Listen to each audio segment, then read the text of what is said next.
glad that you could be here with us today. For those of you that weren't here this morning, I'm going to reintroduce myself. I'm Kelly Rowland, and I'm the forensics teacher here at Texas High. Yes, we really do have forensics at Texas High now, and that's something that we have offered because of the interest in the students in forensics. We're using it to kind of go in the back door and get them interested in science. So they tend to look at it as just criminal interest, but we work it to our advantage to teach them a little science along the way. This forum was a brainchild of several people. One of the most is Dr. John Tennison, who I'm about to introduce. He's going to present a little different aspect than the others have presented, and I hope what you see from the forum is that each of us have a little bit different area of expertise. So hopefully by the end of the forum, you've got a broad set of information for yourself and for you to analyze those facts and do what the rest of us are doing and figure out what you think happened. So hopefully we will continue on with this now that we've collaborated with each other. Dr. Tennison is a Texarkana native. He was born and raised here. We will forgive him. He graduated valedictorian of Arkansas High.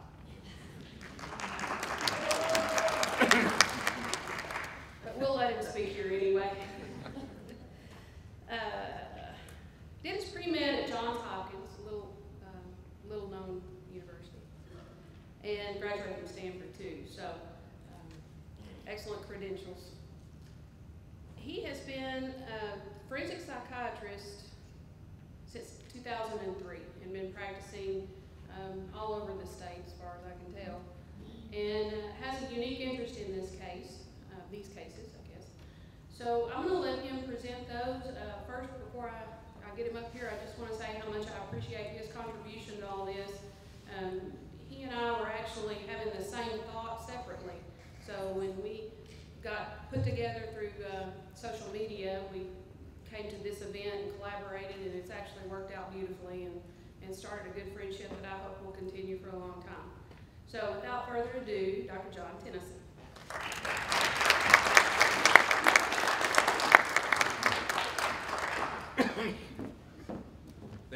Thank you, Kelly, and thanks again to the students and the Texarkana Peninsula District for coming together for what is a truly multidisciplinary and eclectic day. Some of you might notice the slide that's on the screen mentioned someone by the last name of Tennison. Indeed, I am related. This is a person who was my first cousin, once removed. He grew up in Texarkana. His name was HB, which stood for Henry Booker, because he was named after his uncle, who was also Henry Booker. His mother gave him the nickname Doodie, so sometimes we refer to him as Doodie, or sometimes more as HB. I am going to be talking pretty fast, and I'm going to use pretty much all the time that's been allotted to, maybe a little bit more. But we're hopefully going to make available what's been presented today on YouTube. So if I go too fast, there will be a chance to hear it again, because it's going to be fairly dense. So I apologize up front for the rapidity. Many people have wondered what HB looked like. He was in the class of Arkansas High School in 1948, and if you look at this picture, at the very back, there's HB sitting in the center. This is the old Arkansas High location, not the current one. There is a little closer, and if you zoom in still a little bit closer, there he is. So that's what HB looked like. This is his senior year. This would have been 2 years after the Phantom killings occurred. So this is what he looked like, presumably in the spring of 48, not the spring of 46.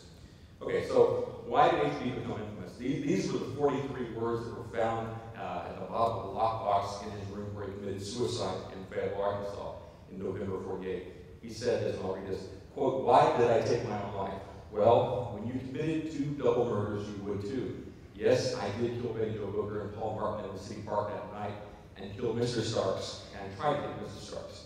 Now, it's not entirely clear what he's confessing to. It's pretty clear that in this note, whether you believe it or not, it's making a confession to having killed Booker and Martin and Mr. Starks, and seemingly having tried to kill Mr. Starks. But he implies in the second sentence that he committed a double murder. And Starks' attack was not a double murder. So he appears to be possibly trying to implicate himself in the Griffin Moore attacks, even though he's not mentioning by name. But we don't know for sure. It is interpretable in more than one way. So that's the question of what was he confessing to. Some papers consider him as confessing to all 5 murders. Some people consider him confessing to only 3 of the 5. So that's, there's more than one thing that he wrote that's amenable to multiple interpretations. One interesting, noteworthy, or newsworthy aspect is that prior to the publicity of Yule Sweeney as the prime suspect that started in the 1970s, H.B. Tennison had actually been the most highly publicized suspect in the Texarkana area killings. And he had never been ruled out as a suspect. That's another misperception, and we're going to talk about that some today. Many people believe that he was, or mistaken, or never knew that he was a suspect. And so you've had over 40 years to hear about Yule Sweeney, and hopefully we can make up for some of that time today in 80 minutes. This is a memo to J. Edgar Hoover from the FBI Executive Conference, November 18th, shortly after H.B.'s suicide. It was earlier in the month of November. They said, quote, "The series of murders are of great public interest, having received national publicity, as evidenced by a recent confession by a college student to having committed the murders." And they also acknowledged that local authorities have not as yet solved the case. Even at the culmination of the investigation of H.B. Tennison, the head of the Texas Rangers, in fact, the head of the whole Texas DPS, Homer Garrison, said that H.B. has not been completely eliminated as a suspect, despite everything they did, which really wasn't that much. He was not investigated that strongly. More recently this year in Killer Legends, you might have seen local researcher Casey Roberts, say that the one person that I haven't been satisfied who was cleared was a young man that committed suicide. And of course, he's talking about H.B. There have also been a number, and I'm not accusing anyone of intentionally lying here, but there have been a number of false or misleading things that have been printed in the media over the years. So, for example, and I love the Texarkana Gazette, thank you all for being here. This is not condemnation of the Gazette, but in November of 1948, 3 days after the suicide notes were found, there was a headline saying, "Note canceling murder admission found." Whereas at the same time in Fayetteville, the headline was, "Series of notes confusing." So there was a different angle that was being presented by the Gazette. We'll talk more about that. Also, in 71, when James Presley wrote his article, he seemed to be under the impression that H.B. had ruled out, but it was not true to say that subsequent checking proved definitely he couldn't have been, because there really was never anything that proved he couldn't have been. More recently, in a summary of the publicity in 48, it was written in the Gazette that H.B. left behind a message denying he was the found killer. There never was a denial note. There's no note that's ever been discovered in which he denied he was the found killer, or even used the term found killer. And more recently in James's book, which I think you all should read, I think it's required reading for anyone interested in this case, but nonetheless, James, unfortunately, has the wrong impression when he said the confession didn't fit the facts to begin with. There's nothing in H.B.'s confession that did not mix or match the facts of the crime as we know them to be. They might not have matched the facts of the crime as people had believed them to be, but that's entirely different.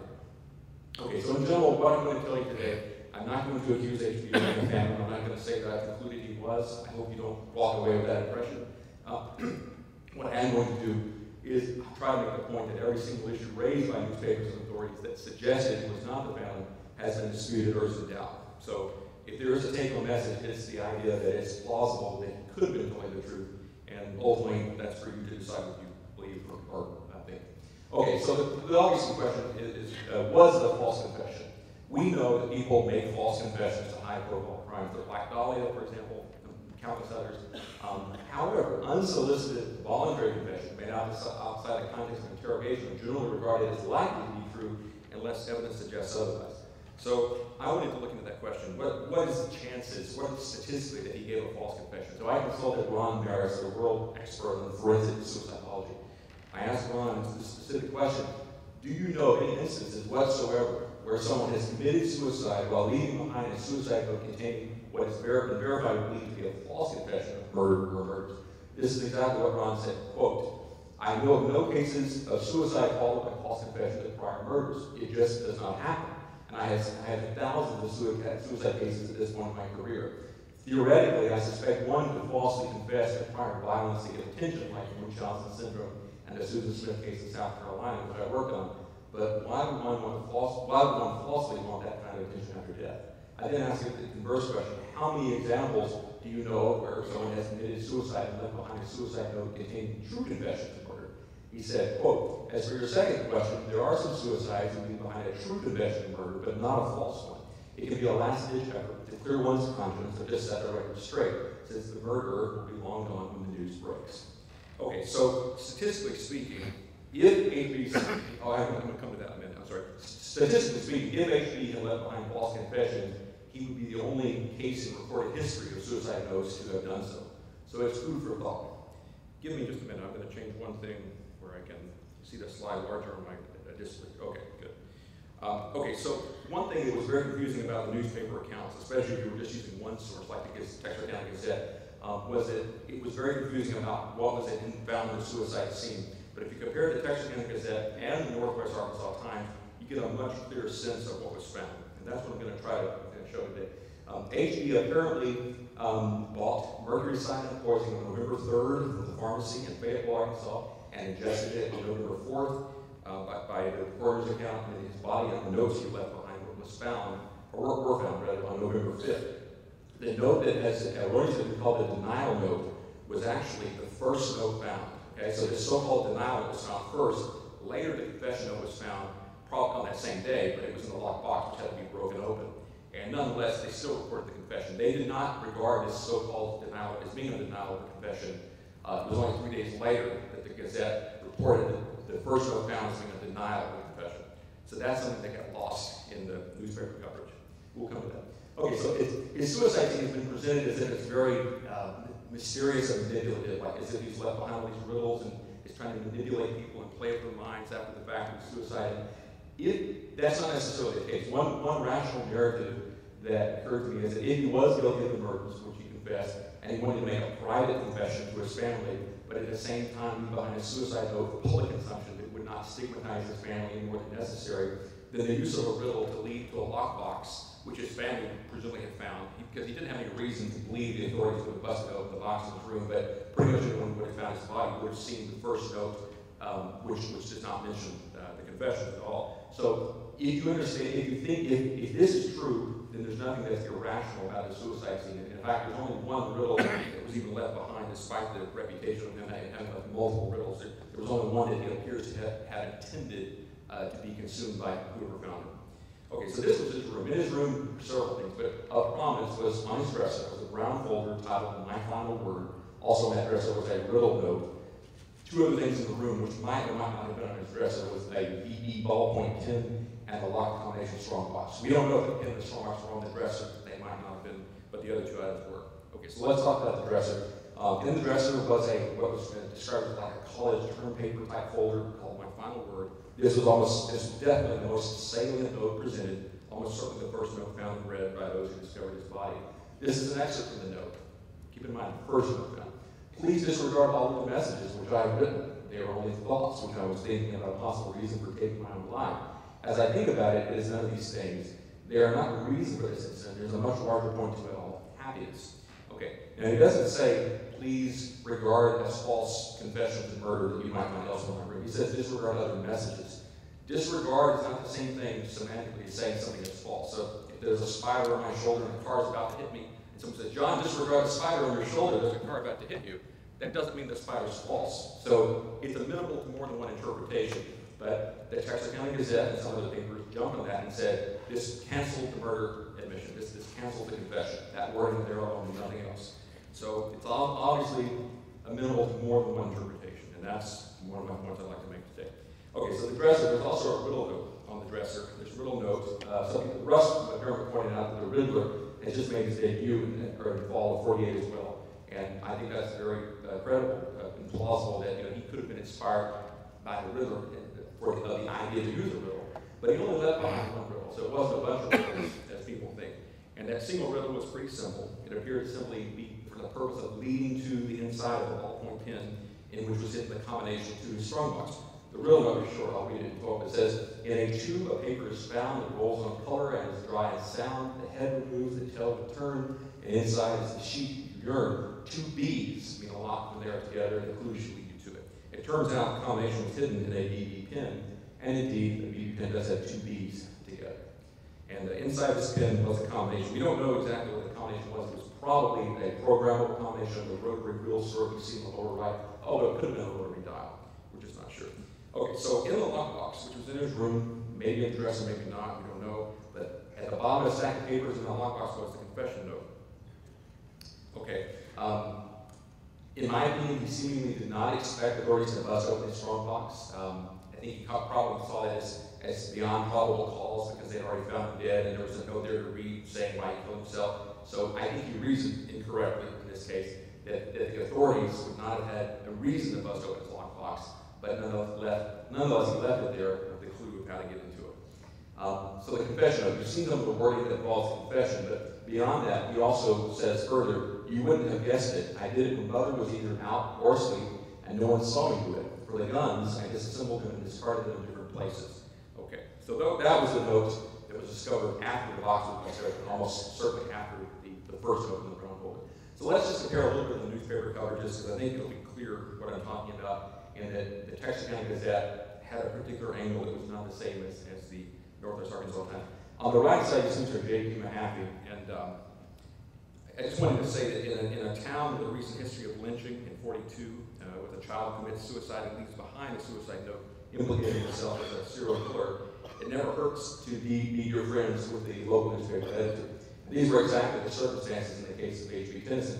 His mother, Jimmy Tennison, was dear friends with J.P. Mahaffey, the editor of the paper. They played gin rummy and poker together, and Mahaffey was one of the pallbearers at H.B.'s private funeral. So, probabilistically speaking, it's all things considered, all things being equal, it's less likely that J.P. Mahaffey is going to be comfortable running stories that make Jimmy Tennison more uncomfortable than already necessary after his son commits suicide. So just food for thought. So the final word note, the one with the please disregard message, that was found on November 5th. Okay, this is a very important timeline. The strong box was presumably busted open later that same night. And also, by the way, the family started making plans for the funeral that day as well. We'll talk about that. But despite the final word being found first, it was not regarded initially as a denial, cancellation, or recanting of the confession whatsoever. Consequently, on November 6th, the confession of the murders was published. Then, 2 days later, and 3 days after the notes were discovered, the Texas County Gazette and some other newspapers began publicizing the unwarranted interpretation of the final word note as being a denial or cancellation of the confession note. It's not at all clear to that. And here, like I said, that same day, that Monday, November the 5th, November the 8th, 3 days after the notes were found, the faithful paper ran the headline, series of notes confusing. The Texas County Gazette, much more definitively, note canceling murder mission found. Okay, and there's lots of things like that. So it appears that when he wrote the disregard all of the messages, he was likely referring to things that would be found in his room, but not things that would be found inside the lockbox. People might differ with me in that opinion, but that's my opinion on that matter. Regardless, there's no doubt that the first account was not in any way an explicit denial or recanting of the confession of murders.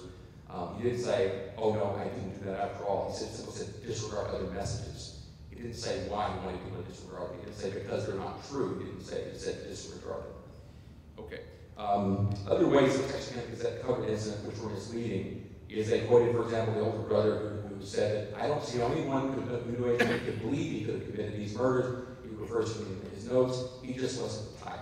Well, no family, when they discover if they have a serial killer among them, ever usually regards them as the type. Sometimes they do, but it's not uncommon to be oblivious to that. Someone being the type, if they are the type.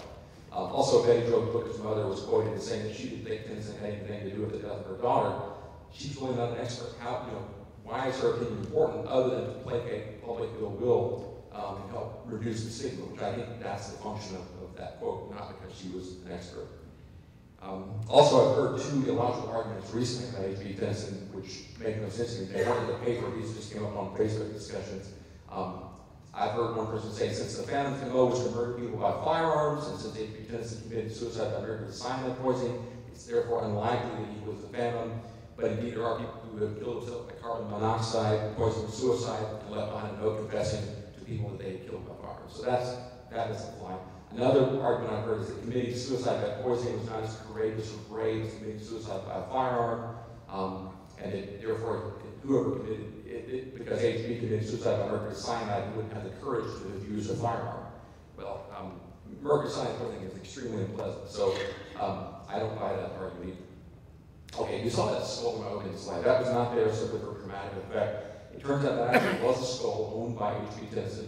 It was given to him by his brother Greg Tennison, older brother who had gone off to war in the Pacific arena. He had become a war hero and brought back his skull, initially saying and telling the family it was a Japanese soldier's skull. However, after HB's suicide, Craig changed his story, saying that he had actually found the skull in the Philippines during World War II. I don't know what symbolic value the skull might have had, if any, to HB, but at the time of the funeral, the family was cognizant of its potential morbid symbolism, and they gave it to my grandfather, who kept it on a high shelf at the old Tennison Brothers factory. Some of you might have seen it. It stayed up there for many years, but whether the skull in any way inspired HB, he was said by his friends to have an inferiority complex, and it was kind of, had this sense of kind of being almost like a war trophy when his brother brought it back. So could it have tied into his inferiority complex in some way? Maybe, maybe not. Hard to say. So that's more speculative. Let me move on. His neighborhood. This is interesting. Okay, so this is the context in which HB grew up. Grew up on Hickory Street in Arkansas side. This is a picture of his house. If you take an aerial view, it's here on Hickory Street. This is an aerial view. I have several things labeled here, but I'm going to concentrate on four of them in particular. You can see one of the bulbs and bells in HB Doodie Tennison's house. I'm going to concentrate on four of these sites. Number 1, 2, 3, and 4. Number 1 was the site of his cousin Cora Tennison's house. Number 2 was the site of the armory behind his house. Number 3 was the site of Katie Stark's sister, where Katie Stark and her husband Virgil visited at least once a week, according to another person who lived there. And then number 4 was his HB's friend James Freeman, who's very interesting. And by the way, the insights I'm going to present about James Freeman would not have been, I would not have discovered today had it not been for the investigative capacity of Jeremy Pennington. So thank you, Jeremy. Truly important insights that Jeremy helped me attain. Okay, some of you might see Silencing the Lambs, Silence of the Lambs, rather. The profiling break in this movie was essentially this idea that we covet what we see every day. That's what Hannibal Lecter told Joe Foster's character. And so I'm sure people tend to covet that. We're familiar with about proximity. If it's inside, it's in mind. If it's outside, it's out of mind. Okay, that's I'm going to use that as the principle for neighborhood example number 1. Cora Tennison was HB's first cousin. In many ways, she was the opposite of HB. In many ways, she was very socially outgoing. She was into pageantry. She was a model in New York at one point. She went to the Patty Hill School at a time where, because of HB's socioeconomic problems with the family, the father having divorced his mother, it was very difficult for him to continue in that capacity. She was able to help a lot of things that he wasn't, and might not have been very good at because of his inferiority complex and extreme shyness. Cora lived in house number 1 there. It's now sort of the Twilight Motel, but that's where her house was. Here's a picture of HB as a boy holding a .22 rifle. Next to him is his sister Alice Jo, and then to her right is Cora. So here's Cora. And then Cora later went on to New York, became a model, and then ultimately moved back to Texas. So this is an interesting picture from that same outing where someone has at least cut and possibly torn through the body of Cora. This was given to me by one of the relatives of HB, family member, and we don't know how Cora's body was cut through like that, but it's just kind of an odd way to do it. Does it mean anything? Does it represent the emotions of someone who might have mutilated the photo in that way? Maybe yes, maybe no. But it's kind of strange that someone would cut it through her body rather than between the bodies. They actually wanted to separate them. So that's a picture of HB right there that I'll come back to. Okay. So neighborhood example number 2. Betty Jo Booker, I only mention her in this context because I talked to Dave Daly, the drummer, who's also class of 48. And even though Betty Jo Booker played the VFW home, not the armory like you see in the Time of the Dreaded Sundown movie, Dave Daly does confirm that the Rhythmers did play there on occasion. And if you look out Doodie's bedroom window, you have a clear view of the armory. So it's kind of there as a constant reminder of other young people having a good time, behaving very hedonistically at times. And in a way, a world that, despite right outside his window, that he did not have access to, and was very awkward in. So it was kind of a reminder of that. Proximate. Number 3, Katie Starks. Okay, now her sister Lois lived at the house in mark number 3, and according to the person living upstairs of that house, Katie and Virgil would visit there at least once a week. So that's another proximity thing. Also, the husband of Katie's sister worked at Tennison Brothers, where HB worked in the summers as well. Number 4 is probably the most interesting of these 4 examples. This is James Freeman. Like James Freeman, HB played trombone in the band. You can see HB in the upper right. That's Dave Daly, the drummer, in the middle there. But HB's over in the right. There he is. I don't know which year of high school that is. But this is James Freeman, his friend. James was also a pallbearer at HB's funeral. James was 1 year below HB, class of 49. They both played trombone. That instrument comes up in the movies as well, interestingly. Here's the timeline once again. HB committed suicide, mercury cyanide, November 4th. His body and suicide notes were found on the 5th. The family began to make funeral arrangements. That's also the night where people hear on the radio of HB's suicide and confession. The next day, they have the funeral. At this funeral, James Freeman serves as a pallbearer. Then, he hasn't told anyone this on Friday the 5th or Saturday the 6th. On Sunday the 7th, James Freeman now goes not to the police, but to the assistant prosecuting attorney, Robert E. Hall, and says, "Oh, by the way, HB and I were at his house that night. He couldn't have killed the Starks our time because I was at his house." Turns out Robert E. Hall was a friend of HB's older brother, Craig. Why James Freeman would not have gone to the police is an interesting question. Another interesting thing is when the Texarkana Gazette asked James Freeman, "Well, how did you learn about the Starks attack?" He equivocated. He said, quote, "To the best of his," this is the quote from the paper, it's actually the newspaper article, "to the best of his recollection, they heard of the murder over the radio or someone came in and told them about the killing." I find it very hard to believe that he would not remember exactly how he heard about it. If at any point in the event, assassination of President Kennedy, 9/11, explosion of the space shuttle, we know where we were adults at least when we heard about those things. And for James Freeman to equivocate and also to report it later that he could have, when he almost certainly heard about the suicide confession Friday night, is very odd. And that struck me as odd. So I started wanting to investigate James Freeman. Later, 3 days later, the Texarkana Gazette published a statement, quote, "The statement of James Freeman, 16-year-old Texarkana youth employee friend of Tennison, eliminates all possible connection Tennison might have had with one case," the two sheriffs said. So my question was, well, wait, despite the fact that simply being one person word against another, neither the Gazette nor the sheriff offered any explanation as to why James Freeman's claims should be considered any more reliable than those of H.B. Tennison. So I wondered about that. I posted on Facebook a question that said, if anyone knows of any reasons that James Freeman should be considered more reliable than Doodie, I'd sure like to hear from him. And one participant said, quote, "Freeman didn't write a variety of suicide notes, didn't hide some of them and offer riddles as clues to find them, and didn't kill himself. Doodie did, and I think most would agree those are not rational actions." Well, folks, it turns out James Freeman did kill himself. It turns out Freeman family members, Freeman family members who I interviewed, and by the way, there was more than one James Freeman. I had the wrong one. It was Jeremy who discovered the right one, and that's his insight. Freeman family members say that James shot himself with a German handgun that they were not even aware that he owned until James used the gun to kill himself. James' brother John reported that before James killed himself, that James made comments that caused John to also feel threatened as well. Freeman family members have told me, and a next-door neighbor who lived next door in the same house as where Katie Stark's sister lived, said that James Freeman behaved in various inappropriate ways that became especially pronounced during high school, including drug abuse and inappropriate behaviors toward females. James Freeman was once married for only 6 weeks, but then got divorced for some unknown reason. He then lived the rest of his life with his mother until he committed suicide. Family members say that he spent large amounts of time alone in a back room in his mother's house. They say when he came out of the room, he would often be unkempt and have noticeable body odor. And one of the women who reported inappropriate sexual behavior as having been personally victimized by him also said that he was, quote, known to the police. So the police had been contacted about him in some capacity, according to her. So that's what I know at this point. James Freeman, a person of interest, possible co-conspirator, maybe, who knows, but certainly a person of interest, and a trombone player of interest to me. Okay, so the next question, and I want to be very sensitive to my family members of this today.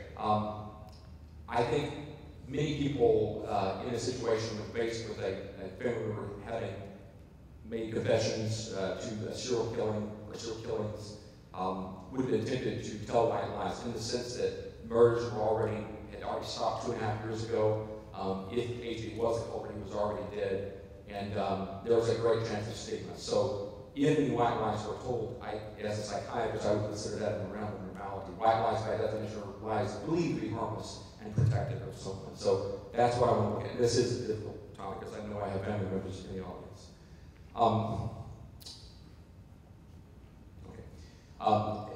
HB's sister Alice Jo wrote a memoir, and once their father had left the family, it was financially tough for them. And she had been a student in Patty Hill School, but it was still tough financially to continue there. She wrote this in her memoir. She said, I joined recitation class at Patty Hill, and when Mother got the bill, she flipped. She didn't know what I had done. She didn't have the money for special classes. Same with milk at recess. 15 cents a week was not always available, so I learned how to lie to cover up. I could play the organ like my Aunt Mary, but not the piano. The school had no organ, so they could not prove me wrong. So she's just talking about a white lie, and I fault her for that. But that's what she wrote. But the more important question, at HB's suicide, after the suicide, more the question, did he have access to and know how to drive a car in 1946? Did he have access to and know how to use guns in 1946? If you look at some of the comments that were made or quoted in the papers, they suggested a doubt that he didn't. But based on the interviews of all Tennison family members that I've conducted, the claims that he didn't know how to drive and didn't know how to use a gun are disputed. Okay, some things that the siblings said. Alice Jo was quoted saying she could not say whether he knew how to drive an automobile 2 years ago. The older brother implied that he didn't. The older brother said he taught HB how to drive an automobile in the summer of '47 while both were in Parsons, Kansas. And interestingly, one thing also did say is that HB would come to her house frequently and babysit the children while her husband and her went to the movies. She lived on the other side of town, outside of city limits in Robinson Courts at that time. HB still lived on Arkansas Tinker Street. So for him to be showing up at her house at Robinson Courts, or apartment, whatever they were, for him to show up there and her not to know how he got there is kind of odd. So it seems to me that she would have known whether he knew how to drive or whether or not that's how he got there or not, because it's not like he could have walked there easily, although he could have walked there. But I think it's unlikely that she didn't know, and saying that she couldn't say is not the same thing as I don't know. So I think she probably did know whether he knew how to drive or not, to be honest, but I don't think she wanted to talk about that. When asked about the brother's knowledge of weapons, the older brother said HB showed no interest in guns or hunting. I doubt whether he knew how to load a gun, he said. This is a picture of him holding what has been verified to be a Winchester Model 61 22 rifle with an empty box of cartridges at his feet. So I doubt, I think he probably did know how to load a gun, and probably knew how to pull the trigger too. His sister said that to her knowledge, he had never owned a gun other than an air gun, which he had when he was a little boy. She said he did not believe he knew how to operate a gun. Okay. Alice also said in her memoir that her J.D. and Craig taught her how not to play with a gun. She said, I was narrowly missed by a shot. The hole in the door and corner behind something are still there. It sounds like something more powerful than an air gun if you had a hole in the wall. Okay, so these photos, well, I said, it's a 22 rifle. He's holding it in the style of a soldier. That's not the most natural way I could have holding it if you just said, here, hold this gun. There is a gun, holding it in the style of a soldier. At the box of his feet are what have been verified to be a box of Remington 22 cartridges. The box appears to be empty. There it is close up. This is exact, I verified this with a gun expert. It was a pre-World War II Model 61 22 rifle of the so-called takedown variety, meaning it could be easily disassembled. Okay. So was there any relevance to the fingerprints or ballistic testing in terms of ruling out HB as a suspect? The answer is short, no. Despite comparing over 12,500 sets of fingerprints, including those of Bill Sweeney, no one's fingerprints match those found in Mark's car. Also, with regard to the guns, HB said in his suicide note, for the guns, I disassembled them and discarded them in different places. Yet, inexplicably, the ballistic testing was done on cartridge shells from bullets fired from guns that still existed in 1948 and had been in Memphis, not in given for which the brothers had fired the shells and given them to the Arkansas authorities, and the guns had not presumably even been in Texarkana.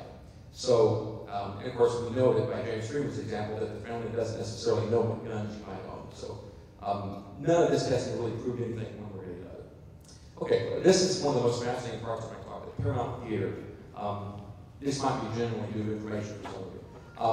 Some of you know this is now called the Pro Theater. The very first couple, Jimmy Hollis and Mary Jane Larry, only hours before they were attacked, had gone to see the movie Three Strangers at the Paramount Theater, February 22nd, 1946. The second couple that was attacked, Richard Griffin and killed, Richard Griffin, Pauline Moore, had also gone to the Paramount Theater to see the movie Snafu at the midnight showing. The third couple, Betty Jo Booker, had not gone to the Paramount Theater. However, Paul Martin had gone to the Paramount Theater hours before he was killed with his friends Tom Aldritton and Ramona Putnam. And they had gone to see this movie, Black Market Babies. Okay, so you basically have, of the 4 couples attacked total, including the stars. The first 3 couples, at least either both of them or at least one member of those couples had gone to the Paramount Theater shortly before they were attacked.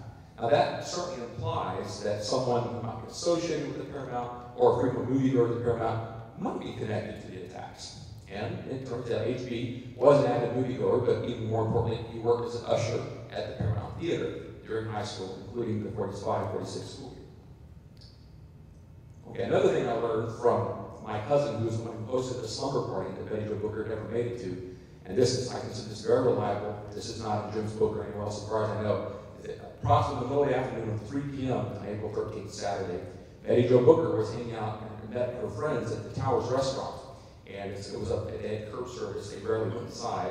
And she told my cousin, who hosted the slumber party, that she was going to be with Paul Martin that night. And they mentioned the slumber party to her, and they did not consider it likely that she would show up there because she told them at this time that she was going to be with Paul Martin. So this is one context besides the Paramount, where Paul Martin might have been overheard, where Betty Jo Booker could have been overheard publicly announcing her plans as well. Okay, so that's one possible. So one thing I've tried to do is look at proximity, potential for proximity and familiarity to victims. So, for example, Betty Jo and HB were in marching band together. Betty Jo's mother said that they knew HB, though they weren't close friends. Richard Griffin lived in the Robinson Courts, where HB spent a lot of time babysitting his sister's children. Kate's sister and husband worked at Tennison Brothers Factory, where HB worked some during the summers. HB's sister, Alice Jo, worked at the Red River Arsenal. Polly and Moore worked there. Mary Jo and Larry's father also worked there. So there are things which, statistically speaking, if you compare HB to a randomly selected Texarkana citizen from 1946, make him seem to have a higher probability to have some proximity or knowledge of at least one, if not both members of all the couples that were attacked. And some of them, I think the Paramount examples may be stronger than the other potential connections. So let's talk some about profiling.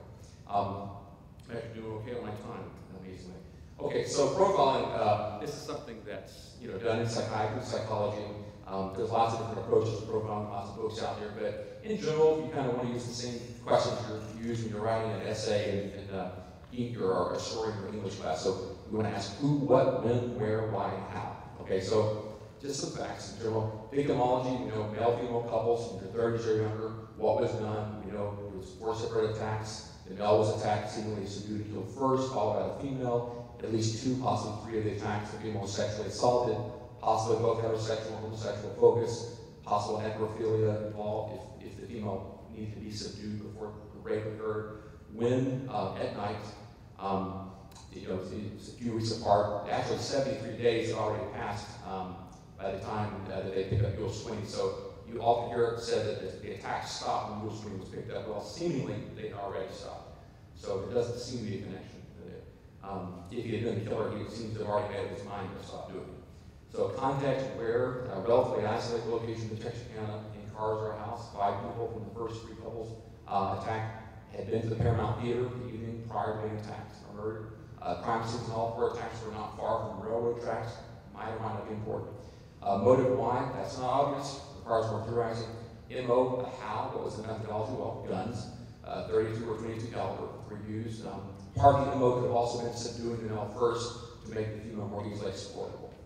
So you'll notice I limit my MO to the how, and the other questions are not formally part of the MO, although sometimes they often in common speech local usage will all get lumped into MO. Okay, one profiling pitfall I want to avoid is you don't create a profile to fit someone that you already suspect. Okay, that's not the way it's done. Create a profile to predict someone that you don't know about yet. So one pitfall in profiling you want to avoid is to not create a profile that simply matches the person who already thinks the person. So for example, I would not create a profile saying, well, I think it's a trombone player. Oh yeah, Doodie's a trombone player. Or I wouldn't create a profile saying, well, it must be someone who drove a lot, because Sweeney drove a lot. So you wouldn't do that. It might be someone who drove like he was, but say they drove a lot. Is there anything in the crime scene that tells you to be someone who drove a lot? No. Anything from the crime scene tell you that they'd be a trombone player? No.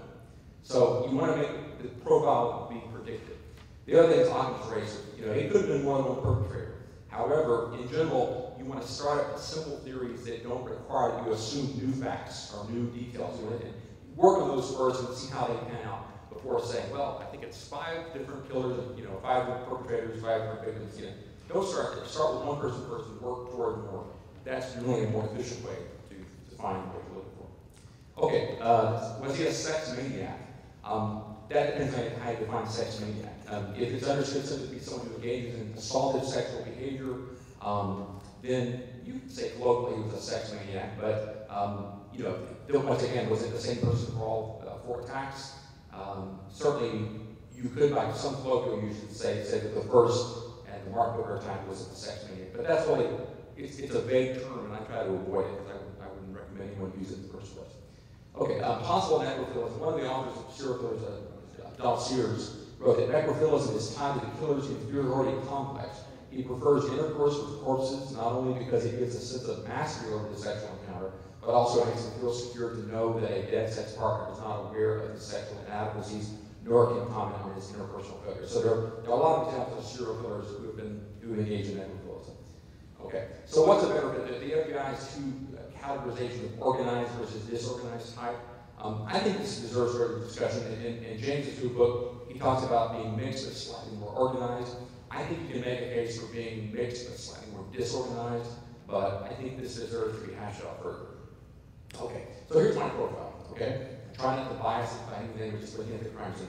Gender, male, as most serial killers are male, and Hollis already described their attacker as a male. Race, white, as most serial killers are white. Age, between 14 and 30 years old, and I'll tell you why. Old enough to have a sex drive. The perpetrator would be expected to have reached puberty, at least by virtue of the sex hormones, would be expected to have a sex drive, possibly to the degree of being hypersexual. Under 30, because of only 2 eyewitnesses, Hollis himself describes the perpetrator as a male under 30, possibly associated with the Paramount Theater, probably knows how to drive, suggesting an age of at least 14 years old, which is the age that teenagers learn how to drive in Texarkana, even when I was growing up, that was true. Possible association with or use of railroads as routes of travel, either on slow-moving traffic or as a pedestrian. Possible more disorganized and organized type, and possible necrophilism. So that's my profile for the record. Okay, as far as motivation, that's the most difficult one of that whole profiling issue. The way psychiatrists and psychologists categorize classic serial killer repeated killings is what's called a catatonic crisis cycle.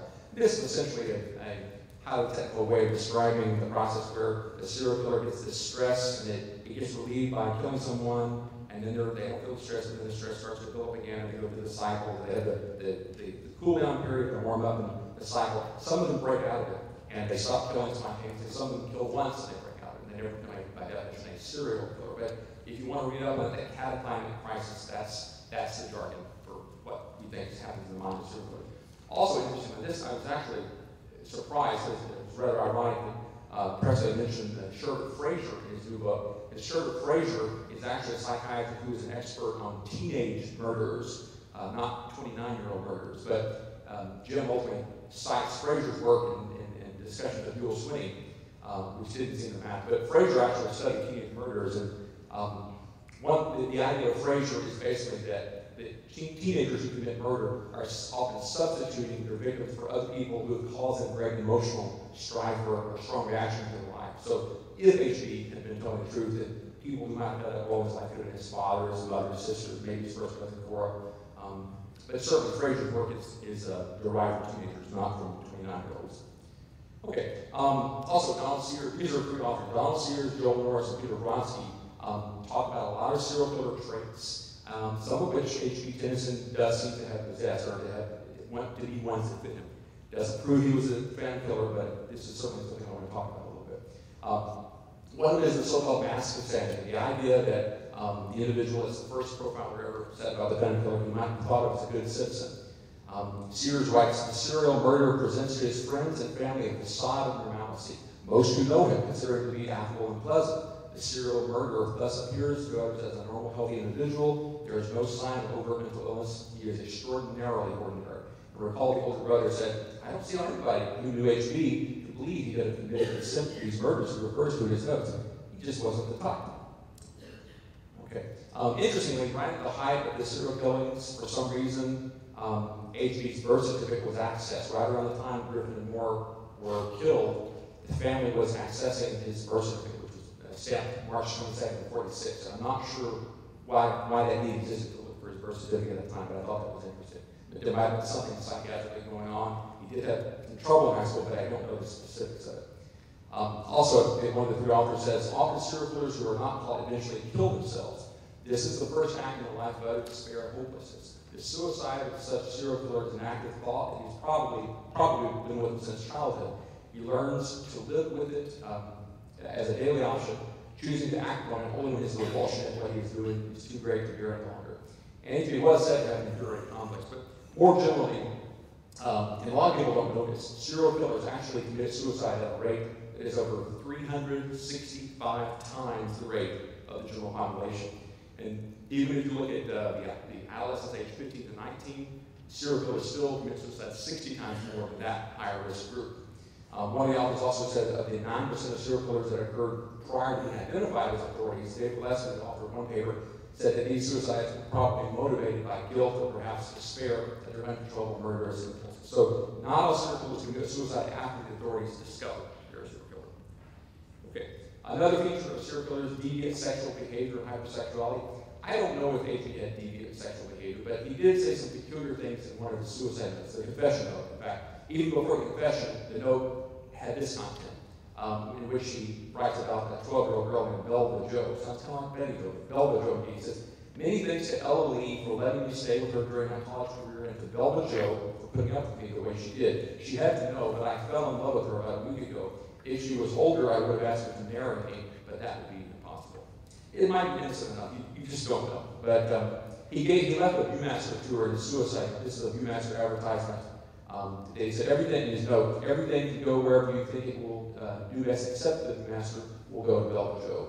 This adds to thrill any child and yourself, give Viewmaster stereo services. It's a 1948 advertisement. He had presumably not owned a Viewmaster until he bought one shortly before his suicide. Possible age-inappropriate relationships. He said also in his note, if I had done what they told me to do, this would have never happened. Studying instead of playing around, going out with people in my age group, instead of staying home and dreaming. So, possible risk factor there in age-inappropriate relationships. Okay, was it physical abuse or emotional abuse or cruel parenting? That's been associated with serial killers. I don't have direct evidence of physical abuse in HP. However, my grandfather told a story, which I think is credible, in which when HB's father was having an affair with another woman, which ultimately resulted in a divorce, the oldest son, JD, got into a physical fight with the father in front of the Arkansas Municipal Auditorium. And so there at least was some physical abuse, but in this case it was the oldest brother who was the victim of that. This is what Alistair wrote in her memoirs. She said, by the time HB was 3 years old, Daddy had a girlfriend, a waitress at a cafe where he ate breakfast daily. This was an accepted thing in many families, but Mother did not see it as a proper environment for us. They divorced. Okay, Peter Bronsky writes about divorce. In fact, just to be clear, all 5 of my grandfather and all of his 4 siblings got divorced. All 5 of their children, so it wasn't unique to HB's father, just to be clear. Bronsky wrote, relatively common events such as a parental divorce, family illness, or even rejection by a friend can all give a child a sense of loss of control, anxiety, and fear, and may spark aggressive fantasies as a method of coping with distress. Alistair also wrote a memoir, during Mother's pregnancy with HB, Mother had a car accident and was put to bed to keep from losing the baby. So she appears to have had a difficult gestation. Another risk factor for serial killers is evidence of genetic disorders, especially skin and connective tissue disorders, which form at the same time as the brain. So if people have outward skin or genetic or connective tissue abnormalities, it's often correlated or assumed that they might have something unusual with the brain structure or function as well. I had suspected HB possibly having had Marfan's disorder. This is an autosomal dominant connective tissue disorder. Approximately 15 to 30% of all cases are due to new genetic mutations, which if he had it, I think that's probably what happened with him because he was substantially taller than his siblings. And if you look at, some will look at pictures, but the features of Marfan's are long arms and legs, long fingers, long bones, short torso. And if you look at HB, here he is standing in front of his house, which I would say it could just be the pants, but his torso does seem to be maybe shorter than average. Here are his arms. Look at his arms. Look at his hands. You can kind of get a sense of his torso in that picture as well. Look at his fingers and his hands as he's holding his twin-turret rifle in that prior picture I showed. Here's another picture from that same day. But the fingers are very, very long, just unusually large seen compared to the rest of the body. Okay, serial killers. Bronski also writes, the single most common factor attributed to serial killers is the likely absence of infant bonding. It is believed that infants who are deprived of human affection and touch can be substantially developed psychopaths by the age of 2, meaning that they are lacking normally developed range of human emotions such as sympathy, empathy, remorse, and affection. It doesn't mean they go out killing people at 2 years old, they just don't have the emotional, kind of the conscious response. And Alistair wrote in her memoir, she said, quote, sometimes I wonder why Mother could never outwardly express her love for me. She also wrote, quote, I never recall Mother hugging me or giving me a kiss. She never acknowledged my calling her dear love. So it's not to say that Judy did not love her children, and she did a lot of things behaviorally that demonstrated that she did, but in terms of expressing it verbally, she appears not to have. And that could have been interpreted by the kids as being, or felt by the kids as being emotional, even if they didn't know how hard she was working behind the scenes. Okay, Bronski also wrote, one very common factor in the childhood of serial killers is their loneliness and isolation from their peers, even in cases where there is little or no maladjustment of parental histories, as children may rarely fit in with their playmates. I interviewed a woman who's 9 years old, still living, a friend of Alistair, who basically summarized HB by saying HB never fit in. Okay. The FBI discovered that the most common childhood trait of serial killers, which also extended into adolescence and adulthood, was daydreaming and compulsive masturbation. As defined in the study, daydreaming is any cognitive activity representing a shift of attention away from a task. And of course, as I read before, HB wrote, if I had done what they told me to do, this would have never happened. Studying instead of playing around, going out with people in my age group instead of staying home and dreaming. Okay, so I want to shift gears to 1940s media. I don't need to attribute this specifically to HB, but he did read detective magazines and comic books involving crime as a theme. So this is the type of media that he could have been influenced by, but so could anyone who was in the 1940s. I've heard it said that the phantom killer would have had to have been an experienced criminal. It could not have been a teenager because the phantom killer knew not to leave fingerprints, which I found ridiculous. There's no characteristic of any of the crime scenes that would have required someone to have been an adult. So, and not only that, a lot of these magazines and sources were like instruction manuals for how to in the methodology of crime, and also the kind of theme of the perfect crime at times as well. There was a well-known study a few years back. I'm going to come to that in a minute. But first, let me just say, I'm going to talk about some other media, and then I'll come back to detective magazines. Guns were marketed directly to minors in the 1940s. Prior to that. Here's an ad of a 16-year-old boy who won a prize for naming between two cartridges by the name of Cleanborn. So, direct marketing of a 16-year-old and honoring a 16-year-old child for helping them name their ammunition. Radio, really many examples I can talk about, but what I'm going to say about movies is really applicable to radio as well. First, I want to talk about detective magazines. Known serial killers and known sadistic individuals have shown that these magazines are often in their collections. Ed Gein, who was the inspiration for Psycho and the Texas Chainsaw Massacre, had a large cache of startling detective magazines collection.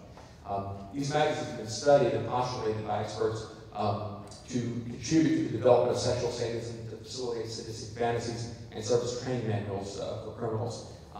They were also, even when I was growing up, I can remember seeing these things in plain sight, where they would have the grown-up magazines behind the counter at 7-Eleven.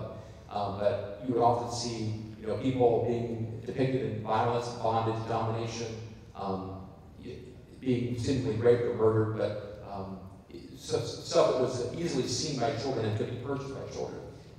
And that's one reason these magazines didn't look at so closely. So I want to give you a sampling of 1940s covers of these magazines, just to kind of show. This is PG-13. Just if anyone should not be here for a PG-13 movie, there's your warning. Okay, I think everyone's at least high school though. Okay, and please, if I offend anyone, my apologies. Okay, so here's one. I'll just read the headlines, and I won't cite the dates. You can see those in the upper left. But sex mad strangler and a slain nurse. Here's one for 46, a man with a mask sneaking up on a woman and is sitting there on her bed. Here's one that's very classic, a couple in a car being approached by a man with a flashlight. They're reminiscent of Hollis and Larry, Date with Death. Here's another, murder after the dance, reminiscent of what happened to Pedro Booker. Scarlet Crime in Lover's Lane, California Sex Slayer. Here's one for 41, has a surgeon, but nonetheless called simply the Phantom Killer of the Rapt Beauty. He wears a white mask, but of course he's a surgeon, so maybe that's okay. In that same magazine was an advertisement on how to become a fingerprint expert. No doubt lots of young children read this. Here's another one, Sex Maniac in Spooner's Lane. Phantom Slayer and the Tavern Playgirl. Sex Mad Slayer in Boomtown. Phantom Bandit of the Polygraph cars, which, as you probably know, the secret cars on trains. Sex is the Target. Sex for Men in Uniform. Also, it says Phantom Stalkers of the Young Wife. Sex Mad Fiend, Thrill Seeking Beauties. Here we go, Sex Fiend and the Night of Horror. New York Sex Mad Monster. Okay, so you can see that the sex is a common theme. Recently, the Killer Legends documentary talked about the legend of the hook. And I came across two magazine covers I just wanted to show briefly because although this is not a man who doesn't have a hand, he's a man holding a hook. But I would now theorize that detective magazines might have had something to do, it might have made a contribution to both the hook legend as well as the Kill Clown legend. And it's just a theory, but I want to present it here today. So here's a guy holding a hook, a betrayed schoolgirl, and a sex-crazed slayer. And then it's not a clown who's doing the killing, but it's a clown being killed. So it is a juxtaposition of a clown and killing. So it's food for thought. But if there are early examples of clowns and killings being juxtaposed, or of anyone being promptly depicted with a hook in the context of speaking about sex-crazed slayers, I'd be honored to hear about it or learn about it. Okay, let's talk about comic books. H.B. almost certainly was a reader of the particular comic book I'm going to talk about. His brothers, when he committed suicide, said, quote, this is the news verse, the older brothers of Tennison said Saturday that his murder confession and subsequent suicide were fantastic things induced by reading too many comic books. Of course, they were trying to imply that he was delusional, but they might have been right, maybe in a different sense. Okay, so here's one series that H.B. almost certainly read, the Crime Does Not Pay series. This is from 42. You see a man who's violently slammed down on his head on a burner. Not a pleasant scene. This is Mr. Crime, who was this sarcastic character in the series. Here's a page in the comic book talking about fingerprinting being used by the Chinese many, I think centuries ago, it says.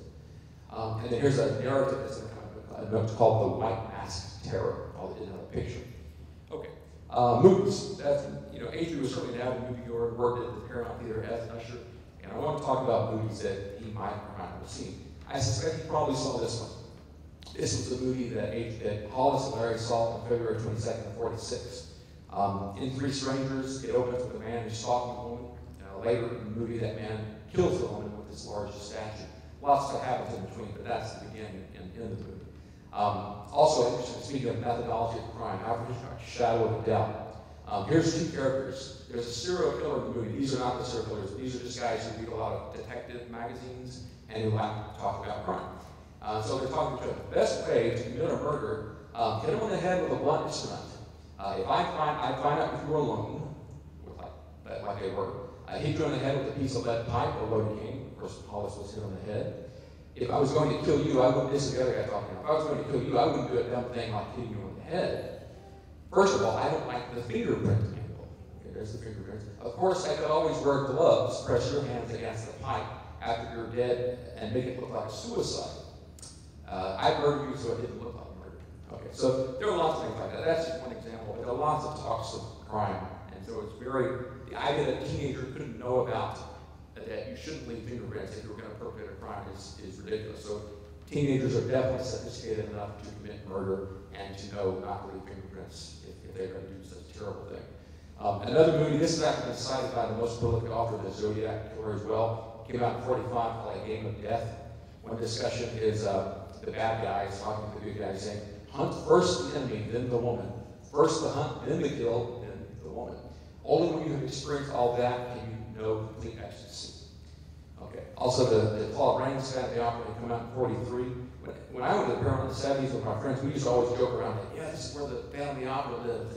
And it wasn't as elegant as in this movie, but interestingly, we made jokes. Who knows, there might have been a Phantom of the Opera, so to speak, at the Paramount.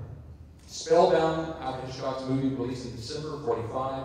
Might not have shown at the Paramount until March, but it had this figure in a dream sequence which wore a bag mask. It's a dream sequence created by Salvador Dali, and there are earlier examples of people who cover their face like the Invisible Man, or even some of the Ku Klux Klansmen in Birth of a Nation. But as far as a mask that actually resembles the one used by Charles Pearson in 76, this was happening in 1945. So this might be the earliest example of this type of mask in the movies. It is the earliest example that I know of. Okay, so I'm going to shift gears now. I can't believe I'm actually on time. Okay, approaches to interrogation. I want to speak more generally about approaches that were used in the interrogation of Peggy Swinney and Yule Swinney, and talk about how reliable we can be with the results of these types of approaches. Okay, first of all, it's not known by everyone, but police and interrogators can legally lie to people interrogated. Okay, they can lie. They can tell them, oh, by the way, you know, you failed your polygraph exam, or we have your fingerprints, or don't you know the guy in the next to confess, you might as well confess too. So people can lie, and that's okay. And it might not be okay in terms of getting the truth out of them, but it's an accepted practice.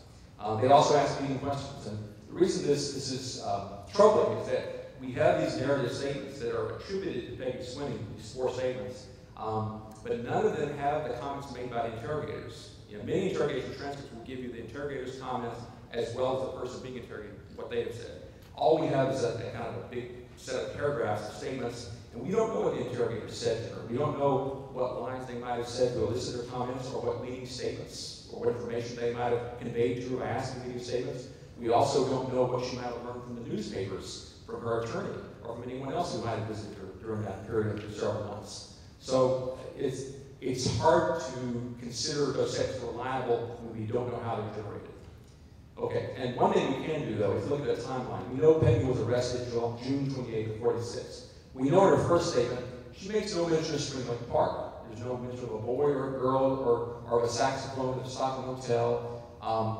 And then the next day, on July 24th, now the statement that's attributed to her mentions a saxophone, it mentions an object in a trunk. It doesn't use the word saxophone. Okay, at this point, the interrogator still believed that whoever had taken the saxophone still had it and might sell it in a pawn shop. But then 2 men repairing a fence discovered the saxophone on October 25th, and it was publicized.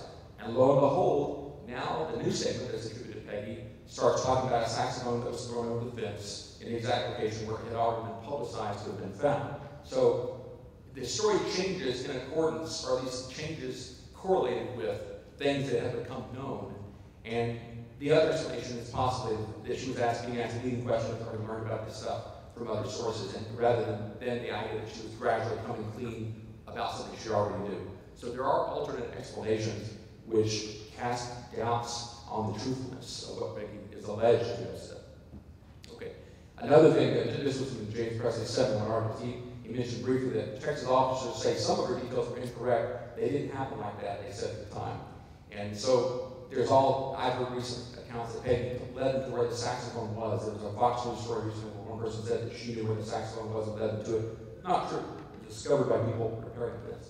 So let's talk about the 3rd degree. The 3rd degree is physical force or psychological duress used to distract confessions. It often results in false statements in confession. One writer mentioned that prior to 1966 that police more often used, and that was the Miranda decision, but prior to that time, police were often illegally arrested convicted suspects, coercively interrogated them, and forced involuntary, if not unreliable confessions. Now, that raises the question, we don't know that Max Tackett did those things, or Tillman Johnson did those things, but we need to ask the question, what kind of interrogators, what do we know about them? Some comments that were made online at the Fanfield Forum by the nephew of Max Tackett, Skip Tackett. These are his exact quotes, by the way. He said, quote, if Max Tackett wanted to shoot someone, he would do just that, shoot them. He said, quote, Max had a reputation as a rather blunt, no-nonsense person, and I can honestly say it was well-deserved. He didn't mince words or actions. His method was very direct. He said, quote, if the family was actually guilty of all the murders attributed to him, he was a terrible person, and he needed killing. Max would have handled that if there was an opportunity. Quote, I only want you to know what type of people you're discussing when you speak of Max and Boyd. They were not pussyfooters. They were old school and capable men. Enough said. And so anyway, there's other insights about Max Tackett. It's not clear what they mean, but that FBI memo generated after HB's death said at the bottom of the handwriting says, quote, it should be remembered that Max Tackett, who's very unfriendly and has been appointed chief of police at Texas, Arkansas, we should not cooperate with him under any circumstances. I couldn't make out the signature, but there's another memo, FBI memo by Mr. S.A. Tracy, who describes Max Tackett as very anti-bureau, and also wrote the following quote, he has made open attacks definitely proving his hostility. And interestingly, these memos were not directed against the law enforcement authorities in Texas County in general. They weren't directed against Tillman Johnson or anyone on the Texas side that was specifically being critical of Max Tackett. And I don't know exactly what Max Tackett did or said to cause these sentiments, but if he had some of those characteristics described by Skip Tackett, it's conceivable that the FBI could have taken issue with those characteristics. Okay. Okay, so what kind of interrogator was Tillman Johnson? Some clues we have are things he said. Tillman Johnson said he felt it was a mistake to take Sweeney to Little Rock, that we had interrupted the process of breaking him down, which is what you're supposed to do for interrogation. He said, quote, when you're trying to con the suspect and you stop eating lunch, you give him time to think. I'm about to kill myself, he might think. We stopped and hauled him to Little Rock when we had a talking like crime no pump. So Tillman Johnson was comfortable with the idea of, conning the suspect to make the confession.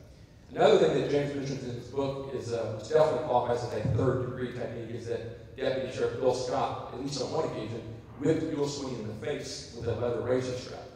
And that's about the time, according to Jim's book, that Sweeney started saying he would talk. Most people probably would talk at that time. Okay, moving along.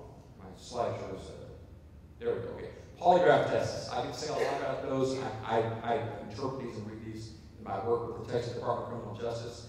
But in general, they're not considered reliable or acceptable in court, and most psychologists agree that there is little evidence that polygraph tests can accurately detect lies. Even the most comprehensive studies have shown they're barely above chance. So, when you average all studies together, so they're very unreliable. The public believes they're reliable, and therefore people are likely to confess when they're being told you're under a polygraph test, but the actual ability of the test to detect that is unreliable. Okay, this was a manual for polygraph testing and interrogation from the 1940s, made by Fred and Paul. This basically outlines the fact that polygraph testing then and now is supposed to be composed of yes or no questions in which the person being examined is instructed to only answer yes or no questions. The transcript that's floating around is allegedly the polygraph attempt of Peggy does not fit this format, so there might be something else out there, and I'll talk about that in a moment. Also, according to that same manual that you just saw right there, Peggy would not have been a good subject for polygraph testing in the first place. She had already been interrogated for several months. No doubt some accusations had been levied at her. I don't know that third-degree techniques were used on her, but she certainly would have been under duress without that. This is an example of the thing that's been alleged to be the polygraph transcript of Peggy.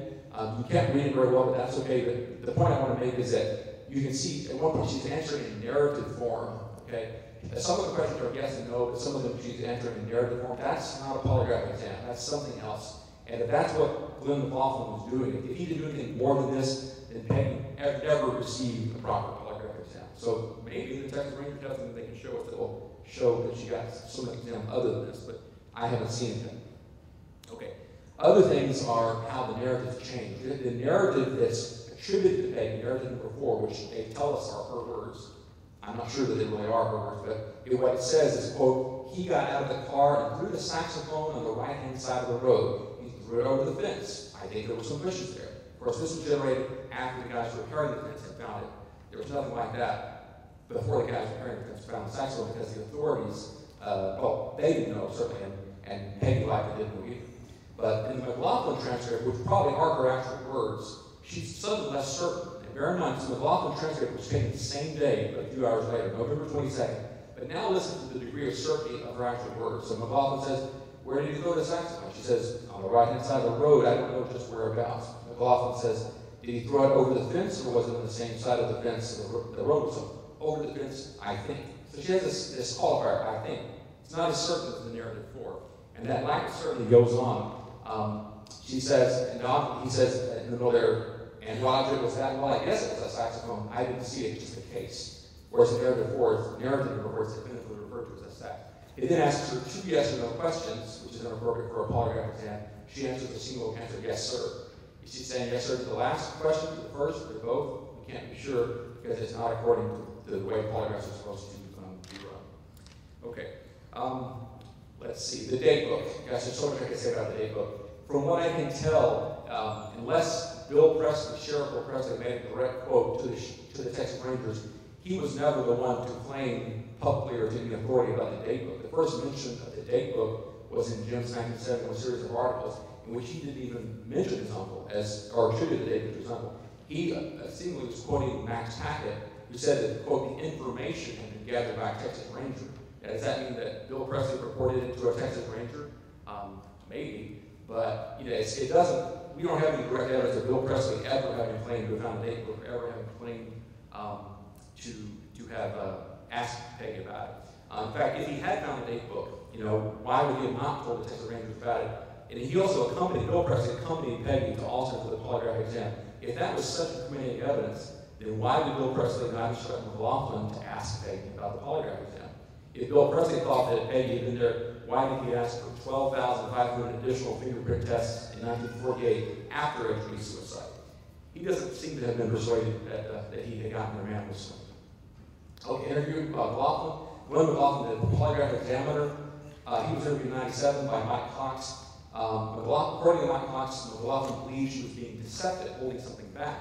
Well, think about it. If that transcript we have, if that's what she said, and she was being deceptive, then she was being deceptive about saying Sweeney killed Martin Booker, because that's what she said in the transcript. Or maybe she was being deceptive about something else. Or maybe that's not the transcript at all. But we don't know. It's all very vague, and maybe the Texas Rangers have something to also about.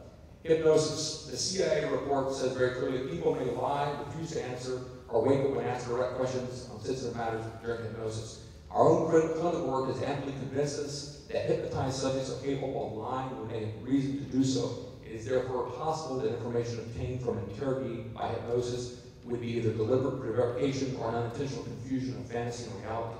It turns out part of the comments from Peggy were solicited while she was under hypnosis. And I don't hesitate to use the word quack to describe the person who did it. The hypnotist was Travis Elliott, who is quoted by Jim in 71 as saying, quote, "A subject in a deep hypnotic trance cannot tell a lie. He is completely helpless in telling the unvarnished truth without restriction or condition." So, simply not true. But nonetheless, we don't know which of Peggy's comments were solicited by hypnosis, but that's mentioned in Jim's 71 article. Drugs.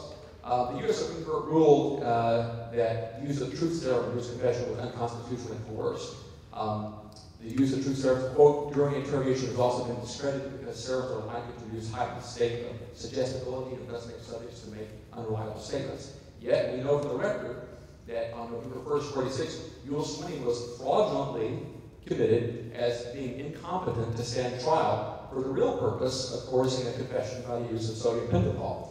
There was absolutely no evidence he was incompetent to stand trial, but that's how they got him into the hospital. Okay, statement analysis. Mr. Russell commented a little bit about a guy named Martin Klisch, I'll mention in a minute, but statement analysis has been criticized as just another form of junk science. The accuracy of the detection of deceitful language is at the level of about chance. That's similar to polygraph testing. This is Martin Klisch. This is the person cited in Jim's book and mentioned by Mr. Garrett.